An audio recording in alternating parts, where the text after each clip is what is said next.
Vous êtes joint à nous. Oh, merci de vous être joint à nous en si grand nombre aujourd'hui dans le cadre de ce premier webinaire d'une série de trois qui porte sur le thème de l'intelligence artificielle, l'IA. Mon nom est Marie-Hélène Boudria. Au nom des responsables d'Axe du CRIR, je suis ravie de vous accueillir aujourd'hui et nous accueillons quatre panélistes qui présenteront leurs travaux de recherche portant sur l'utilisation de l'IA dans le but d'améliorer les services de réadaptation et la qualité de vie des personnes vivant avec une déficience. Tout d'abord, nous aurons le plaisir d'entendre Madame Nathalie Bière, ergothérapeute, professeure titulaire à l'École de réadaptation de l'Université de Montréal.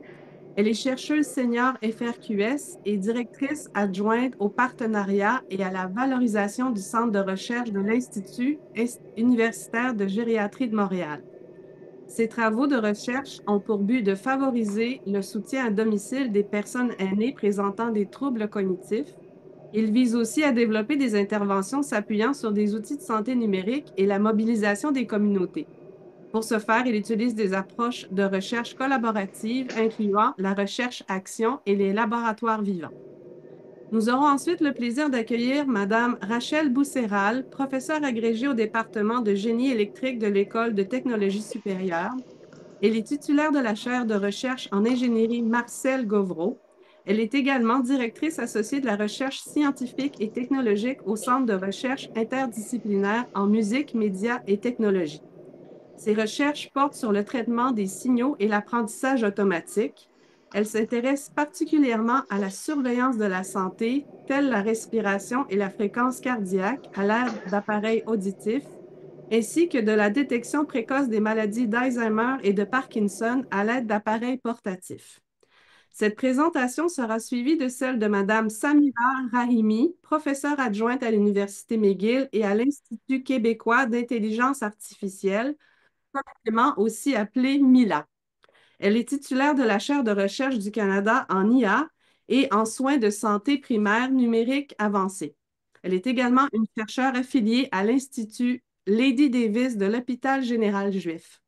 Ses recherches interdisciplinaires portent sur le développement et la mise en œuvre de technologies numériques avancées en matière de santé, y compris des outils d'aide à la décision basés sur l'IA. Ceci afin d'améliorer les soins de santé primaire, en particulier pour les populations vulnérables telles que les personnes âgées et celles atteintes de maladies chroniques. Et finalement, nous aurons le plaisir de nous entretenir avec Madame Dora Rakia Allégué, physiothérapeute, membre étudiante du CRIR et postdoctorante au laboratoire de recherche Brilliant de l'Université McGill. Elle est également professeure à l'École interdisciplinaire des sciences de la santé de l'Université d'Ottawa. Ses recherches portent sur plusieurs thématiques incluant la téléréadaptation, la réalité virtuelle, les techniques de modification du comportement, l'entretien motivationnel, ainsi que les interventions en santé numérique et la stratégie de mise en œuvre. Aujourd'hui, elle nous présentera son travail sur l'harmonisation des données afin de développer des interventions de réadaptation personnalisées chez les personnes atteintes de traumatisme crânien ou d'un accident vasculaire cérébral. Le format du webinaire aujourd'hui consiste en de courtes présentations qui seront suivies d'une période de discussion d'environ 20 minutes. Nous vous invitons à poser vos questions dans la langue de votre choix. Sans plus attendre, je laisse la parole aux panélistes. Donc, c'est moi qui vais commencer par partager mon écran. Vous me direz si ça fonctionne bien. Là. Donc, Marie-Hélène, vous voyez bien mon écran? Parfait, merci. Alors, je suis bien contente d'être la première à débuter ce super panel. Merci pour l'invitation. Puis c'est un honneur de présenter parmi toutes ces présentatrices. Tout d'abord, moi, je dois dire que je ne suis pas quelqu'un qui fait de l'IA, mais j'en suis une utilisatrice et mon objectif aujourd'hui, c'est de vous montrer justement est-ce qu'on peut utiliser l'IA pour offrir des services à domicile personnalisés aux personnes aînées atteintes de troubles cognitifs graves. Mais avant de pouvoir répondre à cette question, je l'espère bien par un oui d'ici la fin de mes 5 minutes allouées. Juste vous mettre en petit contexte autour de ce type d'intelligence artificielle dont je vais vous parler. Euh, donc, vous n'êtes évidemment pas sans savoir qu'on est actuellement dans une situation très difficile au niveau du soutien à domicile du réseau de la santé québécois, mais aussi au niveau canadien, je dirais, dans tous les services de santé occidentaux. Au Canada, par exemple, on a 1 million de personnes âgées qui reçoivent des services de soutien à domicile, mais ce qu'on sait, c'est qu'il y en a aussi une grande quantité pour qui actuellement on ne peut pas répondre aux besoins. Pour vous donner un exemple, au Québec, la commissaire à la santé et au bien-être a montré qu'il y a actuellement 10% des usagers du soutien à domicile, donc les services offerts par les centres locaux de services communautaires, qui utilisent 70% des ressources du soutien à domicile. Donc, un grand nombre de personnes qui ont des besoins non répondus et un petit nombre qui étirent donc les ressources au maximum. Il y a donc actuellement, en particulier de la part du ministère de la Santé et des Services sociaux québécois, de grandes attentes envers les outils de santé numérique pour essayer d'aider à améliorer l'accès aux services de soutien à domicile, mais aussi l'efficacité, l'efficience, etc. Et c'est dans ce contexte-là qu'il y a possiblement un rôle pour l'intelligence artificielle. De manière plus spécifique, je vais vous parler en fait d'un type d'intelligence artificielle qu'on utilise dans le cadre des environnements intelligents. Donc, les environnements intelligents sont des habitations, ça peut être un logement, ça peut être une maison qui est équipée de capteurs de toutes sortes. Nous, dans les recherches qu'on fait, on utilise des capteurs de type ambiant, donc des capteurs que vous avez à la maison si vous avez un système d'alarme, par exemple. Je vais vous montrer quelques exemples dans la diapo suivante. Et lorsqu'on associe une intelligence artificielle à ce réseau de capteurs, ce qu'on est capable de faire, c'est de reconnaître les activités de la vie quotidienne qui sont réalisées à l'intérieur de cette habitation-là. Donc, ça permet de faire une évaluation et un suivi à distance des activités et c'est une forme de reconnaissance d'activité très pertinente pour les personnes âgées qui présentent des troubles cognitifs. Pourquoi? Parce que ces personnes-là vont avoir de la difficulté, considérant leurs troubles de mémoire, de pouvoir se souvenir sur une base quotidienne de leurs difficultés au niveau des activités de la vie quotidienne et donc de pouvoir identifier leurs besoins de soutien de la part des intervenants en soutien à domicile. Dans les 10% des utilisateurs du SAD dont je vous parlais tout à l'heure, il y en a une grande quantité, il y en a certains qui estiment jusqu'à 50% de ces utilisateurs qui sont en fait des personnes atteintes de troubles cognitifs et qui habitent seuls. Donc, la reconnaissance d'activité pourrait nous servir comme un outil de télésanté pour mieux comprendre les besoins de service aux activités de la vie quotidienne de ces personnes-là et donc de pouvoir offrir le bon service à la bonne personne au bon moment. Parce qu'un des enjeux qu'on a actuellement, c'est que comme on ne comprend pas bien les besoins de ces personnes-là, on déploie beaucoup de services en espérant, évidemment, pouvoir bien compenser l'ensemble des risques potentiels. Je vous donne ici un exemple un peu plus technique de ce à quoi ressemble un environnement intelligent. Donc, on a le réseau de capteurs ici avec des capteurs ambiants qui envoient leur information à un ordinateur qui se situe à l'intérieur de l'appartement. Ça nous permet de voir les déplacements, par exemple, d'une pièce à une autre, l'utilisation des appareils électriques, l'ouverture, la fermeture des portes. L'information, elle est ensuite envoyée à des serveurs, traitée, stockée, et on applique des algorithmes d'intelligence artificielle pour essayer de reconnaître, donc de comprendre ce que la personne fait dans son quotidien. Ces algorithmes-là peuvent être de différentes natures. Ici, je vous en montre un qui est plus de type modèle logique, donc c'est une ontologie, mais il y a aussi des équipes, notamment Samira vous en parlera peut-être, qui utilisent du machine learning pour faire ce type de reconnaissance-là.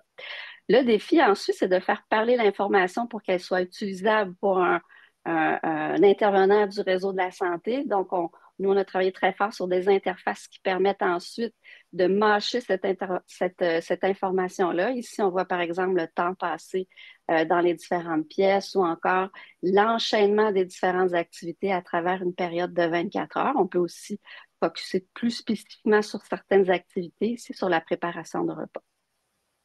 Ce qu'on a montré dans nos études, c'est que les intervenants en santé utilisent vraiment cette information-là comme une aide à la décision clinique. Donc, ils vont extraire les données de la télésurveillance qui est pertinente pour leurs usagers. Ils vont comparer ça avec d'autres sources d'informations pour évaluer le risque de maintien à domicile et ensuite, ils vont décider s'ils maintiennent ou s'ils modifient leur plan d'intervention. Donc, pour terminer, est-ce que l'intelligence artificielle peut aider à offrir des services à domicile personnalisés? La réponse est oui. C'est ce que les intervenants du réseau de la santé nous disent. Ceci dit, on s'apprête là, prochainement à faire un déploiement à plus grande échelle. Donc, on a fait des déploiements dans une trentaine d'habitations dans nos études antérieures et là, on s'apprête à le faire à plus large échelle pour documenter de manière plus quantitative cet impact sur la personnalisation des services. Ce qu'on trouve très excitant, ceci dit, c'est que pour nous, ce genre de télésurveillance ouvre carrément la création de nouveaux rôles pour les intervenants et en particulier les intervenants en réadaptation qui travaillent en soutien à domicile.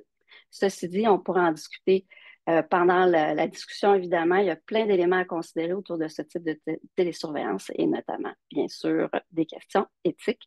Et je terminerai en remerciant tous les chercheurs qui travaillent avec moi sur ce programme de recherche depuis maintenant 10 ans. Et voilà, je vais arrêter de partager. Merci beaucoup, Nathalie. Rachel, ça va être, tu es la prochaine.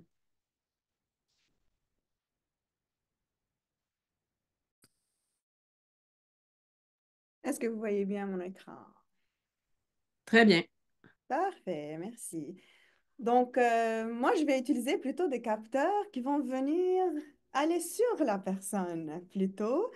Donc, pour vous aider un peu de comprendre ma recherche, j'aimerais bien faire une petite simulation. Si vous portez des écouteurs pour m'entendre, juste pour le petit exercice, enlevez les écouteurs pour le faire. Donc, j'aimerais bien que vous preniez une respiration par le nez, sans écouteurs. OK. Est-ce que vous avez bien entendu votre respiration? Donc là, j'aimerais bien que vous faites la même chose. Par contre, fermez vos oreilles avec vos doigts et prenez une respiration.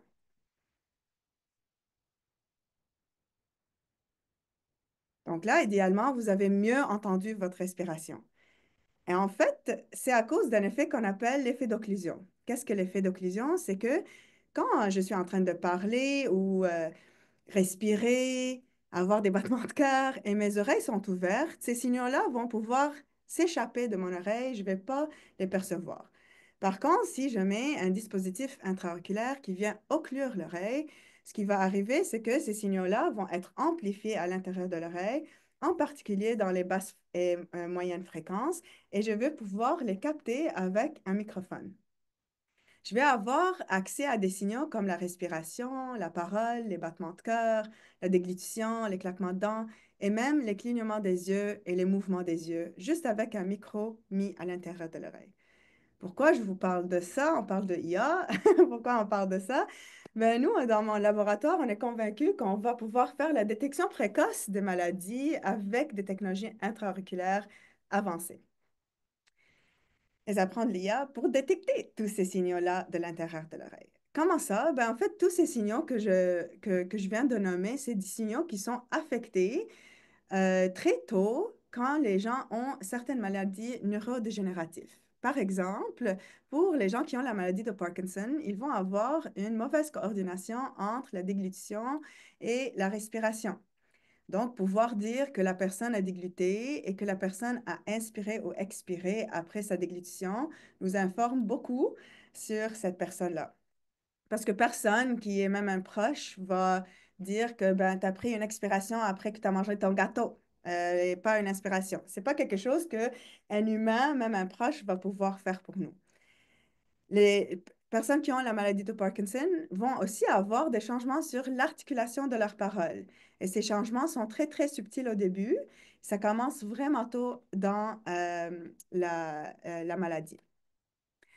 Ce travail est en fait en partenariat avec Parkinson Québec et l'Université de Montréal, en fait, une membre de CRIR, Ingrid Verdeigt. L'autre chose qui nous intéresse, c'est la maladie d'Alzheimer. Et en fait, les personnes qui ont la maladie d'Alzheimer vont aussi avoir des changements sur leurs paroles, mais maintenant, pas d'une façon d'articulation, mais plutôt d'une façon lexique. Donc, c'est qu'est-ce qu'ils disent qui est important. Donc, ici, on va utiliser des outils comme Natural Language Processing, où on va pouvoir voir, mais qu'est-ce qu'ils utilisent comme mots, ces personnes-là? Est-ce qu'ils répètent les mêmes mots? Est-ce qu'ils répètent les mêmes sujets?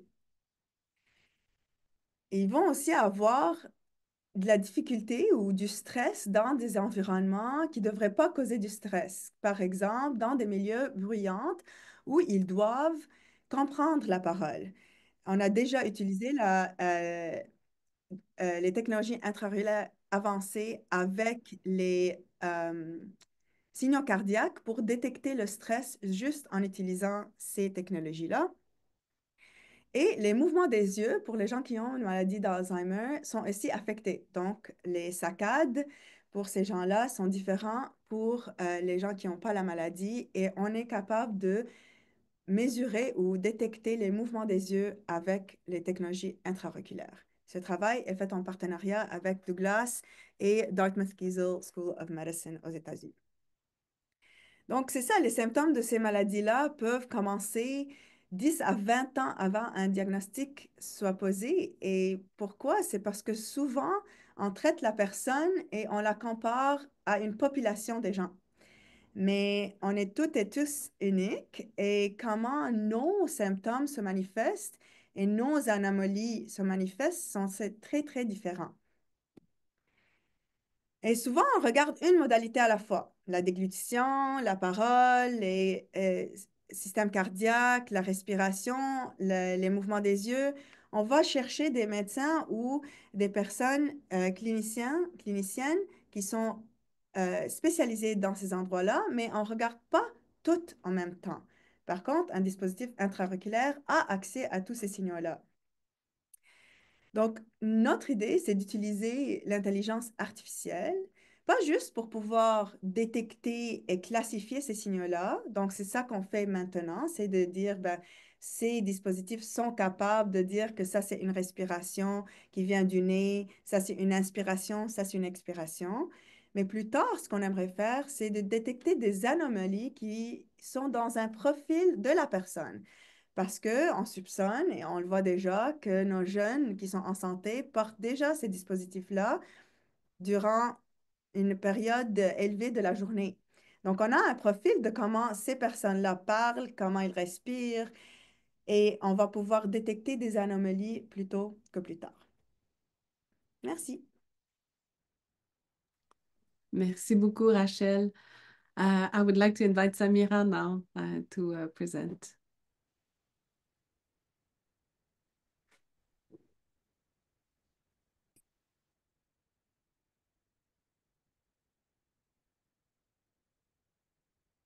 Samira, your volume is off.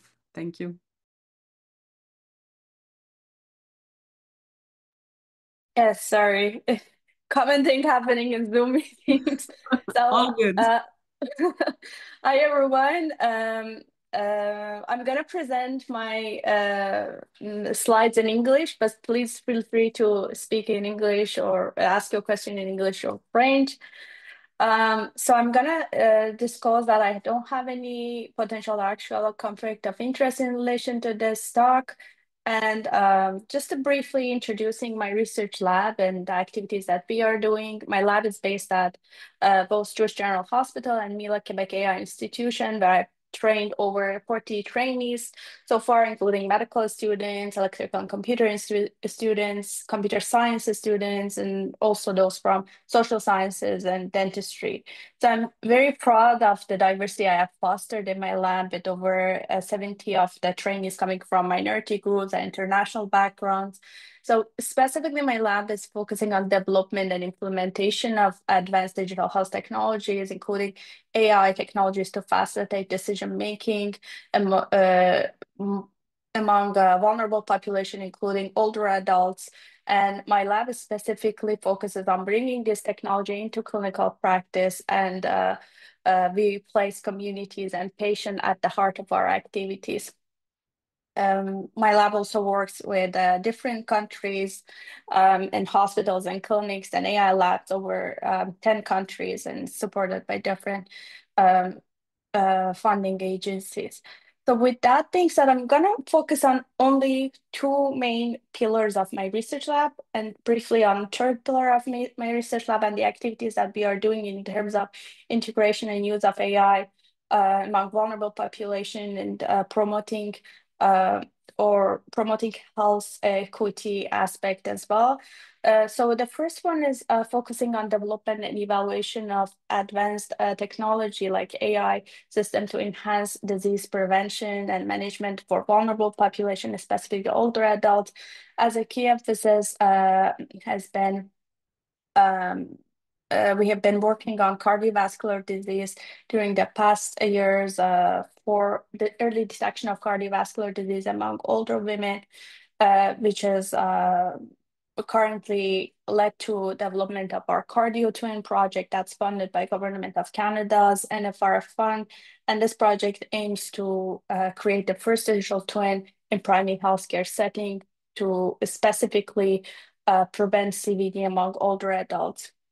And previously, we published a new framework called Decide Twin for development of digital twins, which are focusing on clinical decision making. The Cardio Twin project will be informing this the Decide Twin framework will be informing this Cardio Twin digital twin development. And the goal of Cardio Twin is basically to improve the early detection and prevention of CVD by providing healthcare providers with personalized risk assessment and prevention strategies and integrating an AI-enabled digital twins into primary geriatric care. We hope to streamline the healthcare procedures and enhance patient-centered care and develop a scalable solution that could improve health outcomes for older adults nationally and eventually globally.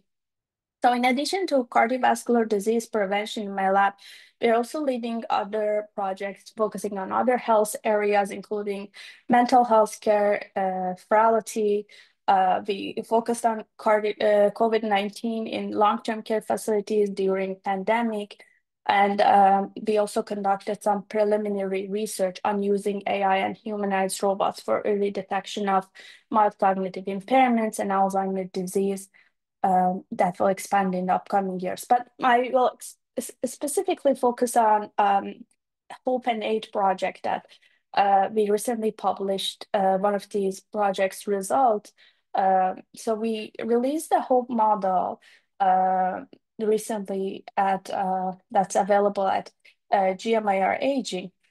So the main focus of this research was to collect the data from older adults, community dwelling older adults, collect their activities, sleep duration, bedtime, and other relevant behavioral data using non-invasive Wi-Fi signals. As sometimes it's very burdensome for specifically older adults to use this wearable technology. So we were looking into technology that's replacing that and not putting a lot of burden on older adults. So we use Wi-Fi signals to collect this data, and we developed our Hope model to detect depression among community dwelling older adults as soon as possible. So if you're interested in this project and the model, the codes are also available freely, and the details of the model is available in this paper.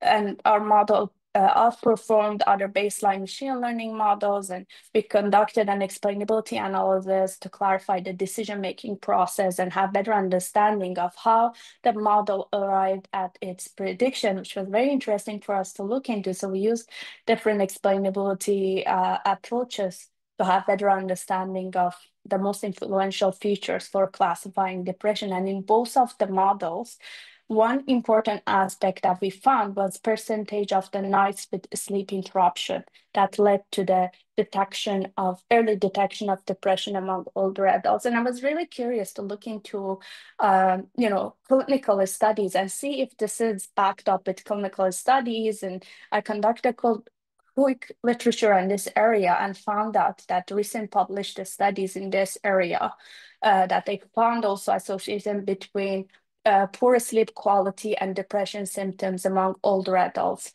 which is very interesting. And we have to study further and conduct more research on this area and to have better understanding on this aspect. So with that being said, I'm going to quickly go over the responsible and safe AI in health pillar of my research lab that we are focusing on, development and implementation of these AI systems in a way that making sure that they are fair, unbiased, and properly integrated in the healthcare system, and making sure that these principles of EDI principles are properly included. So we are working on development of explainable machine learning model. We're looking into the bias, the potential bias that does exist in AI systems. Specifically, we looked into the with collaboration with colleagues in University of Toronto with a SSHRC-funded project.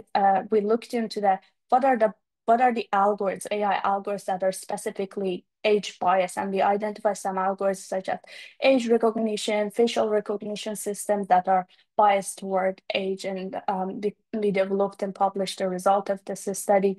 But this is one part, but the bias in AI could not be limited into just age. It could be integrated in different aspects. So for proper consideration of EDI principles in AI development, in the AI lifecycle from design, development to implementation, we started to build this EDI framework. It's about 2-3 years now. We are working on that, and recently we published the result of this study that's funded by CIHR and FRQ in this paper, so I can read that more. I don't have much time to explain it. The time is really limited, but I'll be happy to discuss this further in the question and answer section or separately if you reach out to me. And with that being said, just highlighting the importance of AI in education and importance of bringing integration of the AI into clinical practice by properly educating our current and future healthcare professionals. We conducted multiple studies on that. We conducted studies on use of generative AI for family medicine residency exams, and also we developed a framework for teaching and learning AI in family medicine residency. And following to the successful development of this framework called AI FMED, their colleagues from pediatric department are in communication with us to adopt this framework in pediatric residency training. So with that being said, I'll finish my presentation here. I'll be happy to discuss this further, a lot to talk about, but I'll stop here. Thank you. Thank you so much, Samira. Dora, this is your turn. Thank you. Yeah.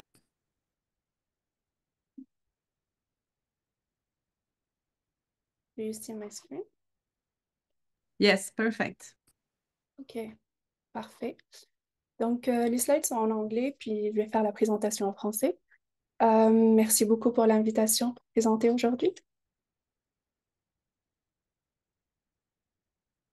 Ok, donc je voudrais commencer la présentation par poser une question simple. Avez-vous déjà vécu ou accompagné un proche à un retour à domicile après une hospitalisation? Vous savez alors combien ces moments peuvent être stressants, remplis de questions et parfois d'un sentiment de solitude. C'est pour répondre à ce besoin d'accompagnement que nous avons imaginé EMI, une plateforme qui utilise l'intelligence artificielle pour soutenir les patients lors des transitions de soins, notamment après un AVC ou un traumatisme crânien. Elle vise essentiellement à améliorer leur mobilité et leur réintégration sociale. Une présence discrète mais constante qui rappelle, explique et apporte la bonne ressource au bon moment. Concrètement, cette plateforme offre un portail patient où chacun peut rentrer des informations sur son profil sociodémographique, son état de santé, et cela peut se faire via des questionnaires auto-administrés ou grâce à des objets connectés, tels que des montres intelligentes. L'objectif est d'aider les patients à suivre leur progrès eux-mêmes sur une période donnée. En fonction de leur évolution, la plateforme pourra réagir automatiquement. Si leur progrès est positif, elle proposera des ressources personnalisées pour aider à maintenir cette dynamique. À titre d'exemple, du contenu éducatif, des programmes d'exercice ou des recommandations vers des centres communautaires. Si au contraire, l'état de santé se dégrade, une alerte sera envoyée pour déclencher l'intervention d'un clinicien. Du côté des professionnels, un portail clinicien leur permettra de visualiser l'état de santé de leurs patients via un tableau de bord, de communiquer avec eux si besoin et de suggérer des ressources adaptées. Ces ressources alimenteront une base de données que la plateforme pourra exploiter pour faire des recommandations automatiques aux patients sans solliciter systématiquement le clinicien. L'idée centrale, c'est d'autonomiser le patient tout en gardant un filet de sécurité. La question est comment personnaliser ces recommandations? C'est là qu'intervient l'intelligence artificielle. La plateforme stocke les données d'usage qui viennent du côté patient, mais aussi du côté clinicien. Observe ce qui fonctionne pour certains profils de patients et grâce aux algorithmes de l'intelligence artificielle, elle proposera aux nouveaux patients des solutions qui ont déjà prouvé leur efficacité chez d'autres au profil similaire. La clé, c'est ce flux constant de données à la fois du côté patient et du côté clinicien pour permettre à la plateforme d'apprendre en continu et d'améliorer ses recommandations futures. Dans cette plateforme, nous utiliserons l'apprentissage automatique ou le machine learning, modèle d'intelligence artificielle, pour proposer les recommandations les plus adaptées à chaque patient. Le principe en donne au modèle des données organisées où chaque intervention et chaque profil de patient sont associés à un résultat connu. Le modèle est entraîné à repérer des schémas et à comprendre ce qui fonctionne. Par exemple, dans l'illustration, il apprend à regrouper les objets par caractéristiques. C'est le même raisonnement qu'on veut appliquer dans la plateforme Eni. Entraîner le modèle à reconnaître les caractéristiques des interventions et les profils des patients et prédire les meilleures combinaisons pour améliorer durablement la santé. Face à un nouveau patient, ce modèle peut prédire à partir de ses apprentissages quelles interventions ont le plus de chances de donner de bons résultats. Pour cela, il nous fallait des jeux de données pour entraîner notre modèle. En attendant d'avoir celle de notre plateforme, nous avons utilisé la base Fitbit, qui héberge des données d'études sur le traumatisme crânien. Nous avons sélectionné les études interventionnelles, telles que les essais cliniques, et extrait 3 éléments clés de chacune de ces études: les caractéristiques des interventions, le profil des participants et les mesures de santé avant et après les interventions testées. Puis, nous avons harmonisé ces données. Nous avons créé un cadre pour extraire les caractéristiques des interventions, par exemple l'intensité, le type d'intervention.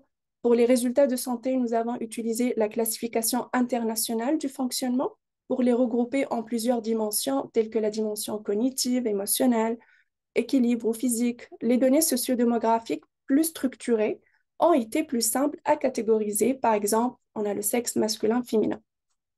L'objectif, comprendre quelle intervention apporte les meilleurs résultats sur quelle dimension de santé et pour quel profil de patient. Parmi les 62 études éligibles, seules 6 ont été retenues, car elles répondaient à nos critères d'inclusion, c'est-à-dire elles incluaient des mesures de résultats couvrant l'ensemble des aspects de la mobilité, des évaluations avant et après l'intervention et des interventions relevant du domaine de la réadaptation. Au total, ces 6 études regroupaient 173 participants. À partir de ces données, nous avons testé plusieurs modèles de classification pour prédire quelle intervention pouvait améliorer la dimension émotionnelle pour commencer, c'est-à-dire réduire le stress, l'anxiété, et identifier quel profil de participants en bénéficiait le plus.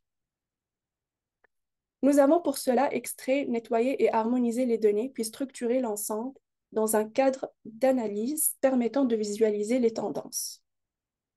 L'analyse prédictive a porté sur 104 participants avec un âge moyen de 35 ans. Parmi eux, 78% étaient des hommes et 22% des femmes. Parmi les modèles testés, l'arbre de décision a obtenu les meilleures performances avec une capacité de prédire une amélioration émotionnelle chez 67% des participants, et cela à partir de 4 variables. Soit l'âge, le sexe, l'intervention et le score émotionnel avant l'intervention.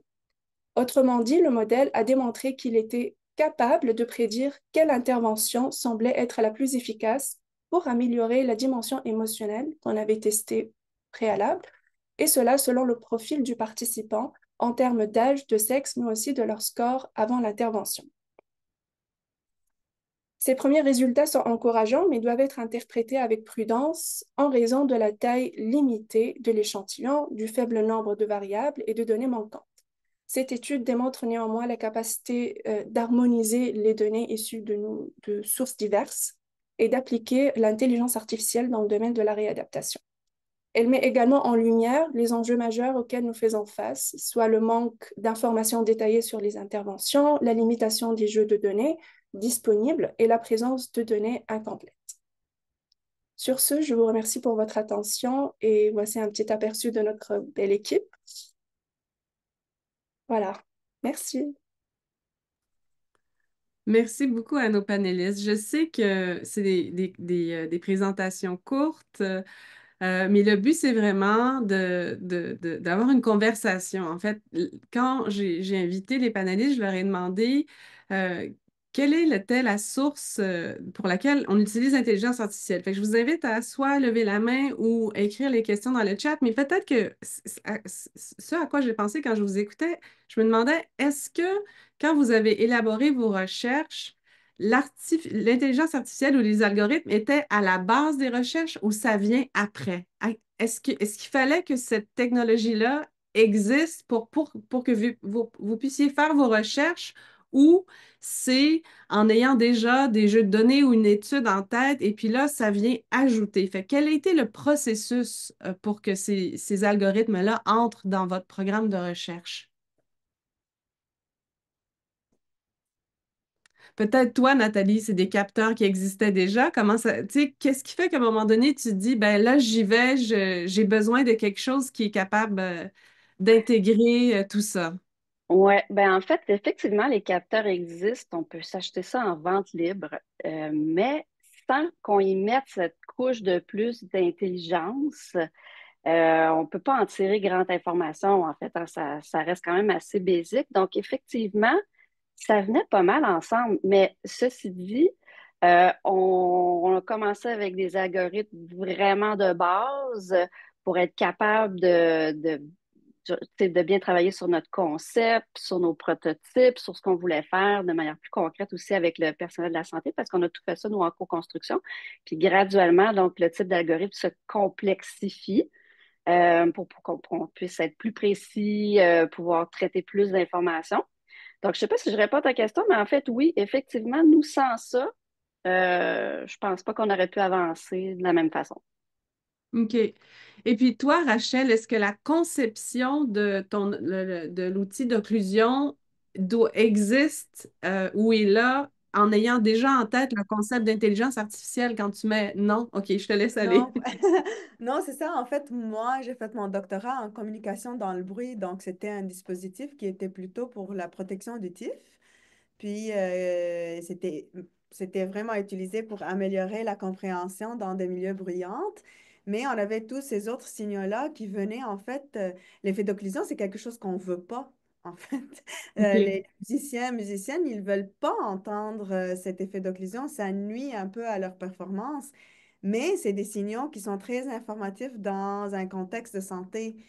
Puis pour être capable, en fait, de dire que c'est un battement cardiaque et c'est pas quelqu'un qui est en train de juste taper d'une façon très périodique sur l'oreillette, ben, ça prend qu'on utilise des algorithmes plus intelligents. Donc, pour moi, le dispositif lui-même était vraiment créé pour d'autres raisons, mais en combinant ce que je savais de l'intelligence artificielle et les signaux acoustiques, c'est là où j'ai trouvé comme, ben, moi, qu'est-ce que je vais faire avec ça? C'est la détection précoce.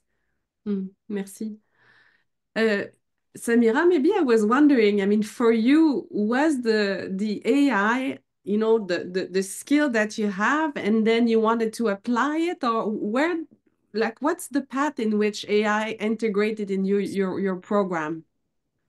Thank you, Marilyn. This is very interesting questions. And in my case, it's more like I had meetings with clinicians and with patients. I looked into the literature and identified the problems first, and then looked into the solutions to that problem. So, for instance, I know that in the whole projects, I know that older adults had difficulty with having wearables, so we looked into the solutions to replace it, and then we got the data, and then we looked into different models, and then see, okay, AI models, machine learning models, more specifically, could be better fit for this type of problems, for this type of data sets that we are dealing with. So it was more like identifying needs and problems or the gaps in the literature, and then looking into different solutions, including machine learning, different data science solutions, including machine learning and AI.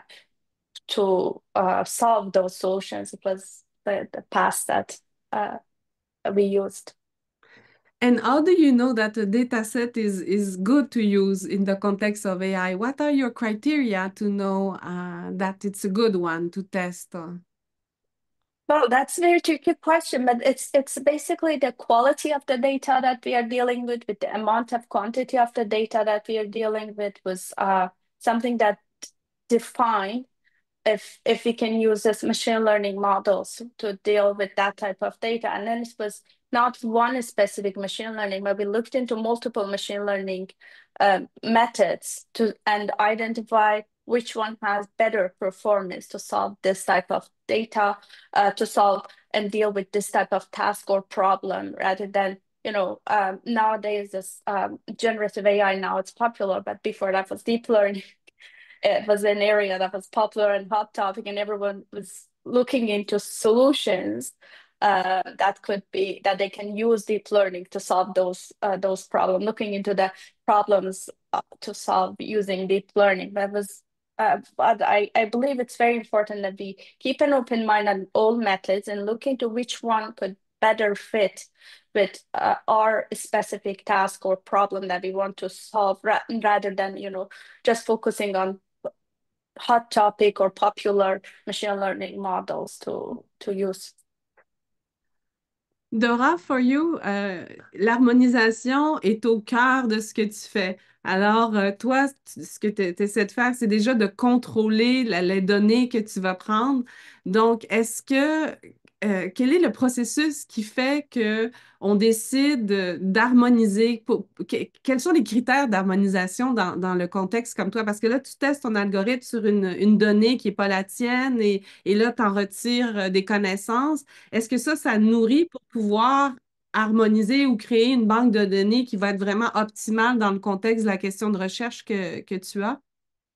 Bonne question. En fait, le fait qu'on a fait l'exercice d'harmoniser les données, ça nous a permis de mettre en place l'infrastructure pour préparer un modèle qu'on pourrait utiliser par la suite dans la plateforme.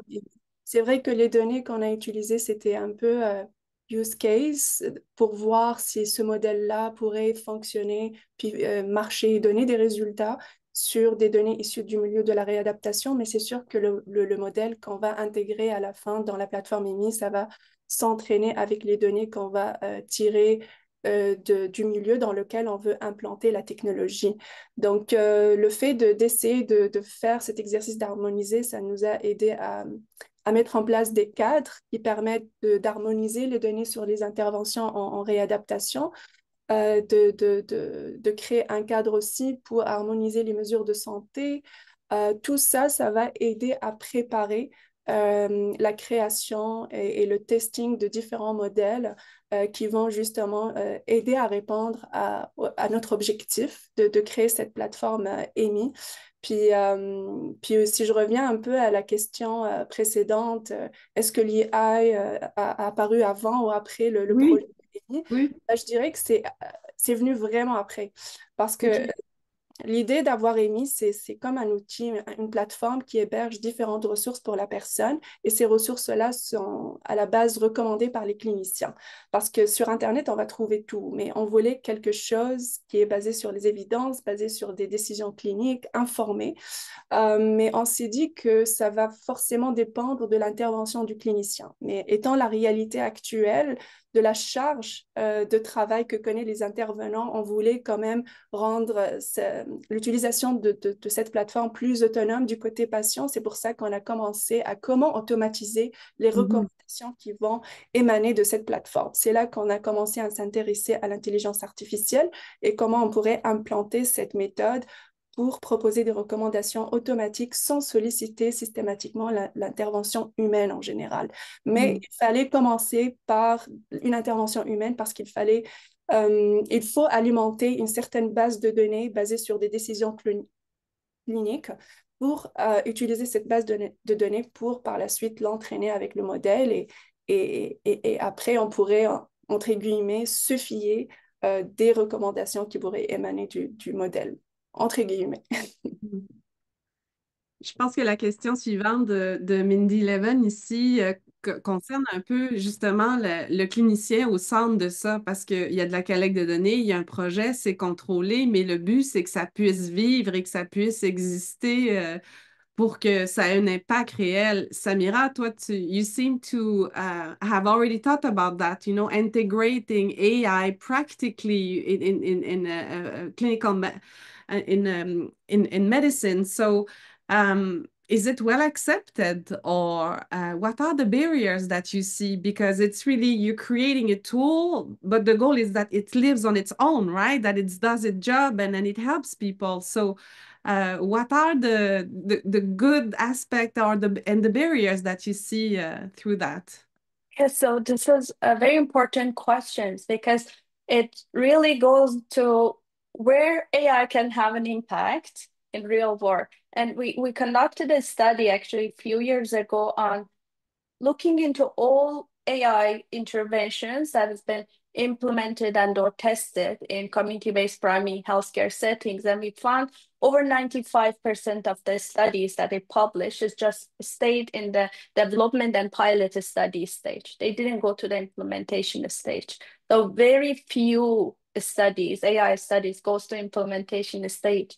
And there are a lot of barriers. I can share some in terms of my experience. I think our system is not ready. The infrastructure is not in place.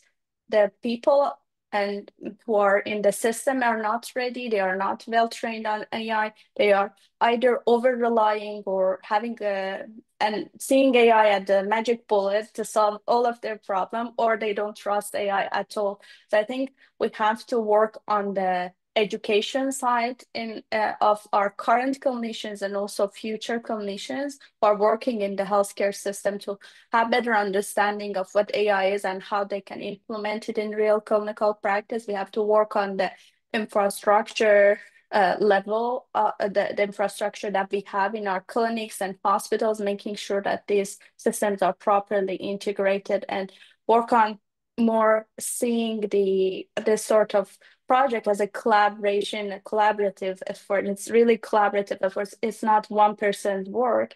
It's basically we have to involve clinicians, we have to involve AI experts, we have to involve patients, we have to involve policymakers, all working together to be able to successfully implementing it in real clinical settings. And these are just few of many barriers that we are seeing, but these are something that I think we can start and working on that now, and our system is not ready now, based on my opinion. Puis, je me demandais dans l'implémentation, vous avez tous, bon, avec le système avec le téléphone pour toi, Dora, les capteurs, un ensemble de données, quand c'est prêt à être implanté dans les milieux, ben, est-ce que ça vous sort des mains à ce moment-là? Est-ce que c'est le système de la santé qui prend en charge? À qui ça appartient après? Ou qu'est-ce qu'on fait avec ça? Non, Nathalie, t'as tourné des yeux. Donc, peut-être tu pourrais m'expliquer, c'est quoi, où ça va après? Ben, c'est sûr que pour l'instant, de ma connaissance, en tout cas, de mon expérience, il y a plusieurs des projets qui se déroulent là, qui intègrent des outils d'IA ou de capteurs qui sont fort dépendants de la recherche et du financement recherche. Et pour lesquels, donc, le système de santé, par exemple, n'aura pas à débourser parce que plusieurs de nos milieux cliniques, ils n'ont pas les fonds pour pouvoir débourser pour cette technologie-là, qui est une technologie qui est quand même assez coûteuse. Ils comptent quand même beaucoup sur nous pour les aider à s'approprier ces innovations-là et les pré-tester dans leur milieu. Moi, ce que je souhaite, en tout cas, c'est que nos innovations respectives puissent effectivement atterrir dans la vraie vie. Il n'existe pas des millions de façons de pouvoir faire ça. Je pense qu'il faut travailler avec le milieu privé de manière collaborative. Il faut, oui, passer à la commercialisation. C'est souvent quelque chose comme chercheur qui nous fait peur ou avec lequel on sent qu'on a un conflit de valeurs, mais en même temps, les chercheurs ne peuvent pas porter de manière infinie, indéfinie, ce genre de projet-là. Si on veut que ça atterrisse, il faut qu'on puisse travailler tout le monde en collaboration, comme le disait Samira, mais incluant aussi, je crois, le privé. Merci. Je vais aller sur le chat. On a des questions. Donc, la question est pour Dora. somewhat in line with Mindy's question, are there not ethical concerns, the famous ethic? We're going to have a session on that, so get back, come back for it. But ethical concern, we're proposing automatic recommendation without clinician having a chance to verify the recommendation. So what do you think of that? Ben, vous avez tout à fait raison. Ben, l'utilisation de recommandations issues de l'intelligence artificielle en clinique ne peut pas se faire de manière directe ou instantanée. Il faut passer par plusieurs étapes rigoureuses pour garantir leur sécurité, leur efficacité, leur conformité aux normes éthiques et réglementaires, leur conformité aux programmes mis en place dans le milieu. Ben, c'est sûr que ça peut se faire à travers des évaluations scientifiques et techniques pour voir l'exactitude des données, la validation des données. Est-ce que c'est des données qui sont interprétables ou non aussi? Ça, c'est une autre question. On peut faire aussi des études cliniques justement comparer l'efficacité de ce qui sort de ces outils-là, comparé à ce qui est donné en pratique. Donc, il y a différentes manières pour valider tout ça avant de l'utiliser. Donc, c'est sûr qu'on ne peut pas utiliser comme ça ces recommandations. Il faut passer par tout un processus. Hmm. Pour poursuivre avec cette question, pushing further, if AI makes an error, who will be responsible? Et avec ça, Kate Rousseau nous dit, ben, selon le principe de responsabilité là, de la Déclaration de Montréal sur le développement responsable de l'IA, dans tous les domaines où une décision qui affecte la vie, la qualité de vie ou la réputation d'une personne doit être prise, la décision finale devrait revenir à un humain. Et cette décision devrait être libre et éclairée.